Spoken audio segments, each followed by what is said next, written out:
What's up, YouTube? Timu's here. Here is my throwback demo. I talk about the films that turns 10, 20, and 30 this week. Alright. The films celebrating their 10th anniversary. We got the action movie Two Guns.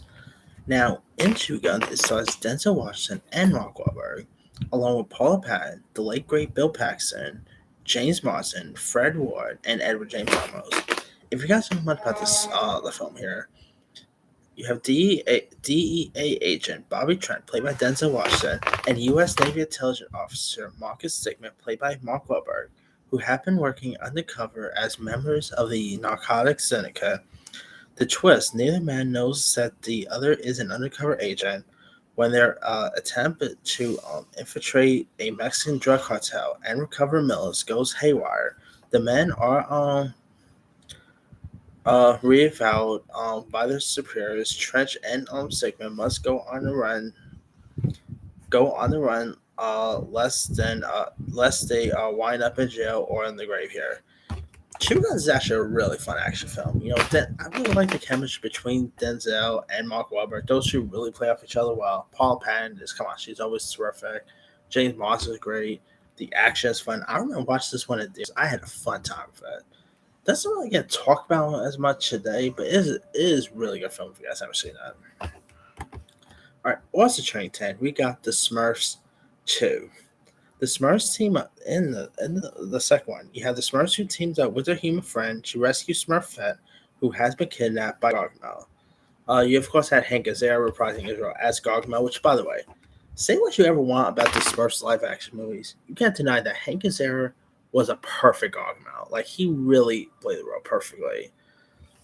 You also, of course, had Neil Patrick Harris, a very, very young Jacob Tremblay.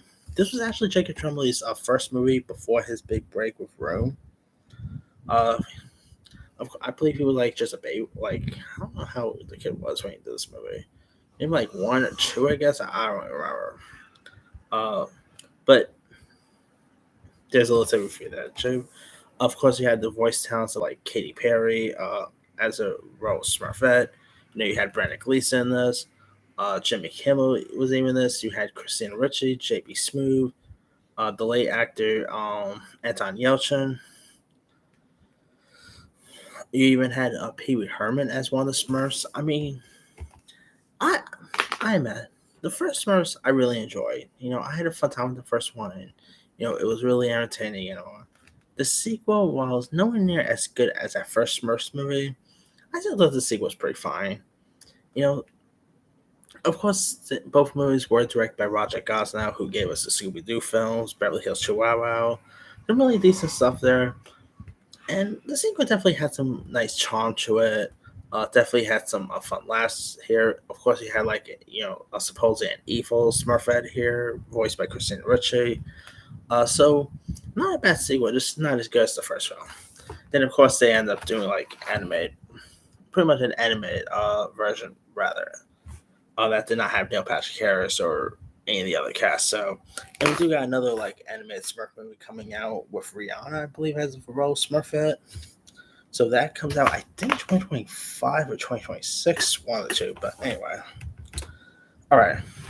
Also turning 10, we got the Lindsay Lohan movie, The Canyons, directed by Paul Schrader, who of course wrote movies like Taxi Driver. He directed American Gigolo.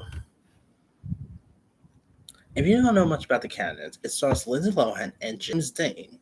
The discovery of an illicit love affair leads two young Angelists on a violent charged tour through the dark and human nature. Now, when I say James Dean, I don't mean the actor from the 1950s, honestly. This James Dean does different type of acting. If you know what I mean. So yeah, of course you have him pair up with Lindsay Lohan.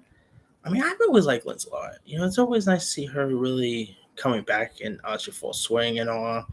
Uh, she definitely looks very clean. And I'm really happy to see her definitely making a comeback. Of course, she's come back for Freaky Friday, so there's that. But The Canyons was not that great a film. I mean, it even had Gus Van Sant in it. I mean, Paul Schrader, who of course recently directed some really decent stuff like The Card Counter, First Reform.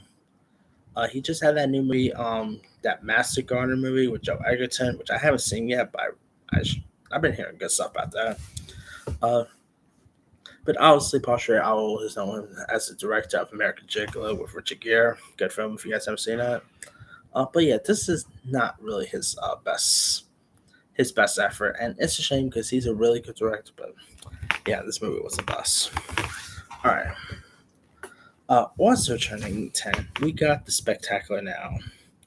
The Spectacular Now is based on a novel of the same name and was directed by James Poston, who is best known for directing the Mary Elizabeth Winstead movie Smash.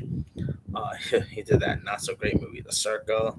He did that Jason Segel and Jesse Eisenberg movie a couple years ago, The End of the Tour, which really good little film there. And this movie starred the likes of Miles Teller, Shailene Woodley, Brie Larson, Mary Elizabeth Winston, Bob Odenkirk, Jason Lee, Kyle Chandler. And the film stars Miles Teller and Shailene Woodley, who plays high schoolers Stutter and Amy, whose unexpected encounter leads to a romance blossoming between the two. And Spectacular Now was actually a really nice little film. It was, of course, the third A24 movie I saw that year, right behind Spring Breakers and The Bling Ring. 2013 was pretty much the year of A24. Of course, they just got started that year, and this is actually a really nice little film. I mean, Miles Teller and Shailene Woodley, of course, they would go on to star in Divergent together. They had some really good chemistry in this. Bob Odenkirk was pretty good in this. Mary Elizabeth Winston was terrific. Amazing movie if you guys haven't seen that. And why did the director James Palmer, I think his name is, go from this to something like, I don't know, The Circle? It's beyond me, but hey. All right, 20 years, we of course got American Wedding. And of course, this was like the third installment of the American Pie films. Of course, the third one featuring the likes of, of Jim, Stifler.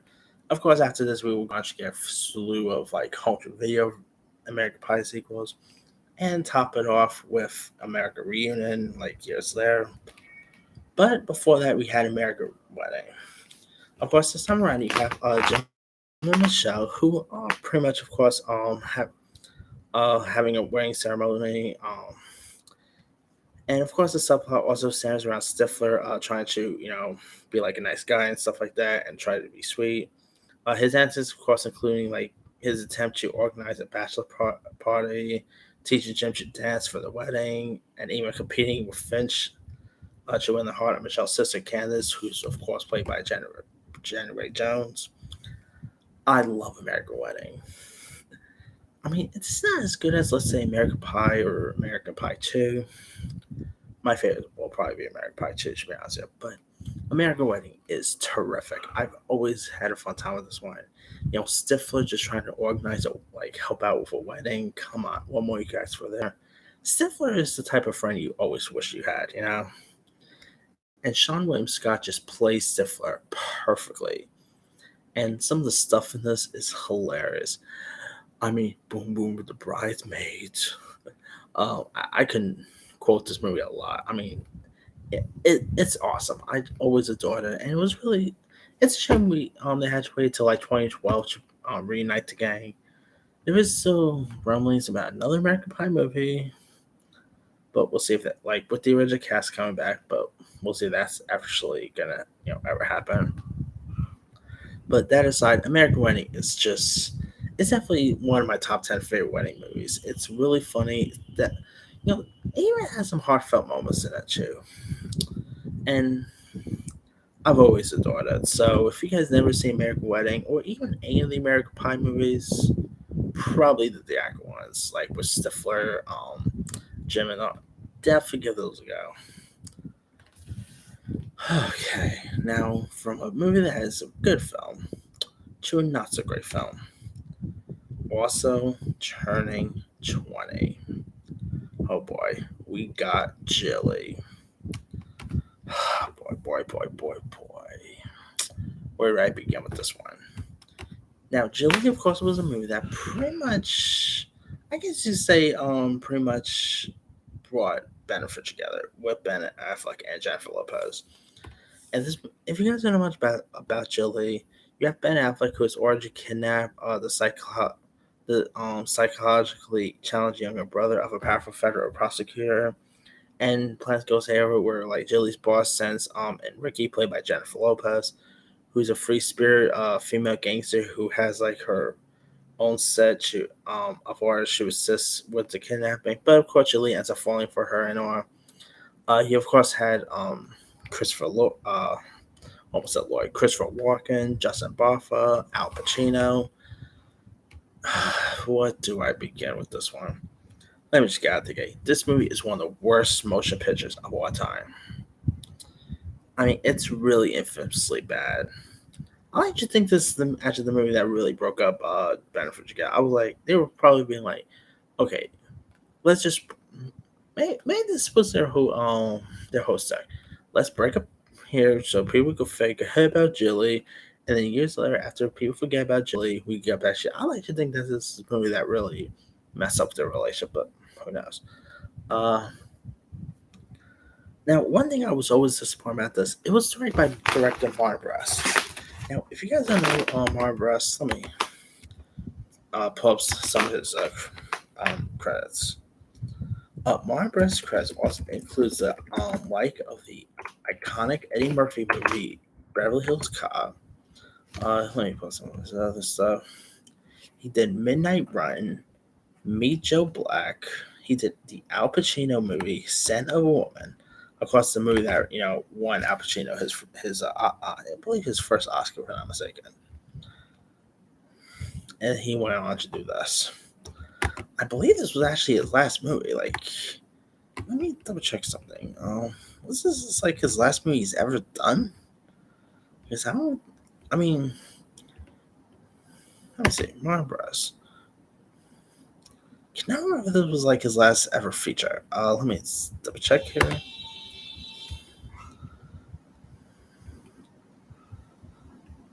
Filmography. Yep, this was actually the last ever movie Martin Brest ever directed. It's safe to say this movie kind of screwed his career off. It's such a shame because he done some great stuff like The Original Going in Style, Beverly Hills Cop, Midnight Run, Scent of a Woman, Meet Joe Black. But he goes on to do this Jilly movie with Affleck and Lopez. This movie not only completely flopped, it won tons of Razzies. I believe won Worst Picture. Um, won Worst Picture, Worst Director, Worst Screenplay. Yeah, this was a complete flop. It was critically on pen. It just is not a good movie, and it's a shame too because it has a great director attached. You got two really talented actors. Like, I don't care what anyone says. I think Jennifer Lopez is a terrific actress. Like when she actually tries, like when she's not doing movies like The Mother, when she's not doing stuff like on that Josh Mel movie she just did, she could be a really good actress. Whether you talk about Selena, whether you're talking about Hustle, or Hustle as the thing was called, Jennifer Lopez could act, but yeah, this was not her best suit. And Ben Affleck's always great. I mean, 2003 was not a good year for Affleck. He had this, he had Daredevil. I believe he also did Paycheck that year. Not the best year for Affleck there. So, yeah, but that's, yeah, that's the topic for another time. But, yeah, sad to say, I cannot recommend Julie. It is definitely go down as one of the worst movies and motion pictures of all time. So, anyway, on to the dirty one. The film's turning dirty. We of course got Robin Hood, Man in Tights, which is of course Mel Brooks' return to the parody genre. First time he did this since Spaceballs, and it is of course a parody of the Robin Hood story, and it was directed by Mel Brooks.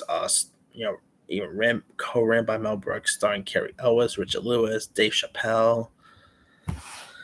I mean, whoever knew that I always keep forgetting Dave Chappelle was in a Robin Hood film. Do you guys ever remember, even remember that there? But Robin and Man in Tights is actually a guilty pleasure of mine. It is a really fun one. It definitely brought like Mel Brooks pretty much back to his like Perry heydays. Of course, the last movie he did was Dracula Dead and Loving It with Leslie Nielsen. But Robin and Man in Tights definitely has some momentum. It became a cult classic throughout the years, so not a bad flick there. All right. Also turning dirty, we got Rising Sun, which was directed by Phil Kaufman, who's directed movies such as The Right Stuff, Quills, Invasions of a Bystanders, and this is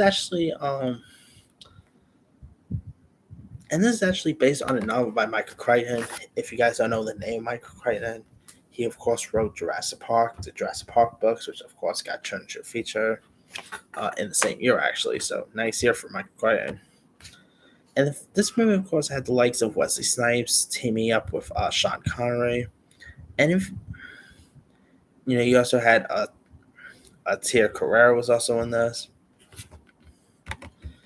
And if you guys don't really like, if you guys don't really know much about Rising Sun, uh, in the film, you have this escort girl who is found out there in the offices of a Japanese company in L.A. and detectives Webb Smith and John Connor, not to be confused with the Terminator guy, act as liaisons between the company's executives and investigating cop Tom Graham. Rising Sun is actually a movie that not many people talk about. I mean, the chemistry between Wesley Snipes and Sean Connery is terrific.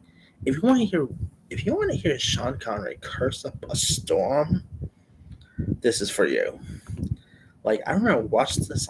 I've heard Sean Connery curse before and stuff beforehand, but I never knew he had this much of a foul mouth. Like he really like he could put a lot of dollars in a swear jar. Of course, Wesley Snipes at the height of his career was pretty good. You also had some other cool cast members like Harvey Keitel, Mako, Ray Wise, Steve Buscemi, Thierry Carrere, who, come on, who does not love Thierry Carrere? Whether you talk about Wayne's World, like, if you guys like Thierry Carrere, go watch My Teacher's Wife. You'll thank me later. But obviously, True Lies, Thierry Carrere could do no wrong.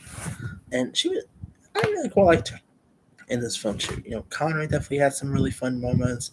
This is actually a movie that not many people really talk about, but it's actually a really fun action comedy. If you guys never seen it, it's a buddy action film. Great chemistry between Snipes and Connery. Definitely give this movie a go if you guys haven't seen that. All right, once the train dirty, we got So I Married an Axe Murder. Of course, directed by Thomas Scamo, starring Mike Myers, Nancy Travis. And here you have Mike Myers who plays Charlie McKenzie, who's this man who's afraid to commitment until he meets Harriet, played by Travis, who works at at a butcher shop and who may be a serial killer. And of course, if you guys don't know that Mike Myers did that TV show, The Pataverate, and The Pataverate was a joke that was featured in So I Married an Axe Murder. So there's a little tip for you there. Now, whenever I think of Mike Myers, my favorite roles will always also be Austin Powers, Wayne's from Wayne's World, obviously Shrek, but So I Married an Expert will probably definitely be higher on that list too. This movie is really hilarious. Definitely had some fun jokes to it. You also had other cool cast members like Rip Taylor, Tony J. You also had oh no, wrong actors. Who else was in this film? I was reading the wrong list. My bad. Uh, it's been a while since I've seen this.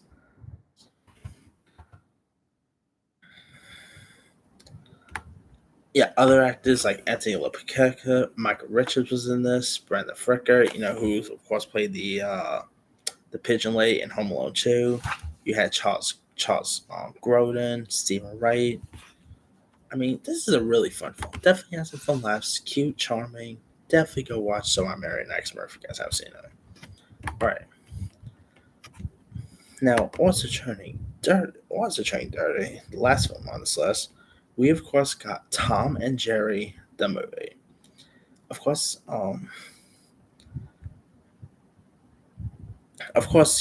this even featured the voices of Richard Kind, then Hill. Sadly, this was actually a final role here. The late great Charlotte Ray. And if you guys don't know much about Tom and Jerry the movie, this was actually the told the story of this 8-year-old girl named Robin Starling who enlists Tom and Jerry help to escape from her evil, abusive aunt and reunite with her lost and presumed dead father here. This was actually the first time that Tom and Jerry actually ever spoke. Actually talk, not just like Tom getting hurt and you actually hear you know him screaming. But Tom and Jerry the movie, I of course in my review for that back when the Tom and Jerry live action film came out, I love Tom and Jerry the movie. I've always had a fun time with this one. It was always weird seeing Tom and Jerry actually speak for the first time because that's something you never really seen before. So seeing them actually talk with words and everything, I thought was really fun to watch. I've always had a fun time with this one. Had some fun music to it. Uh, seeing always odd seeing Tom and Jerry actually teaming up together instead of being competitive with one another. But yeah, go watch Tom and Jerry the movie if you guys haven't seen that. Really fun one. But that's pretty much it. Let me lead you guys. Which of these films stand out to you the most? To me, the 10-year one will of course go to believe it or not, will go to Spectacular Now. 20-year one's definitely not Gigli. It'll go to American Wedding. And the 30-year one is going to go to So I Married an X-Men. Anyway, drop comments below. Don't forget to like, subscribe, hit that bell for notification. This is Simon signing.